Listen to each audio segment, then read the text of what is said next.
Friends, இப்போ நான் பார்க்க போகிறேன்னா, இப்போ வந்து இந்த சம்மருக்கு கூலாக ஃபஸ்ட்டு வந்து மாம்பழ ஜூஸு, அதுக்கப்புறம் வந்து தர்பூசணி ஜூஸ் சேர்ப்பேன். வாங்க எப்படி செய்யலான்னு பார்க்கலாம். ஐஸ் க்யூப் சேர்த்துட்டு தேவையான சுகரை சேர்த்துக்கோங்க. கொஞ்சமாக ஐஸ் வாட்டர் சேர்த்துக்கலாம். சூப்பர் ரெடி ஆகிடுச்சு பாருங்கள். நான் வந்து மில்க்லாம் எதுவும் ஆட் பண்ணல, வேணா நீங்கள் ஆட் பண்ணிக்கோங்க. இப்போ வந்து தர்பூசணி ஜூஸ் செஞ்சுக்கலாம். இதில் வந்து சீட்ஸ்லாம் எடுத்துருங்க. அதுக்கப்புறம் வந்து சப்ஜா சீட்ஸ் வந்து ஊற வச்சு வச்சுருக்கேன்.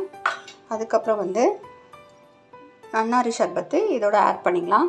சூப்பராக இருக்கும், நீங்களும் செஞ்சு பாருங்கள். அதுக்கப்புறம் வந்து ஒரு ½ லெமன் வந்து ஆட் பண்ணிக்கலாம். கொஞ்சம் வாட்டர்.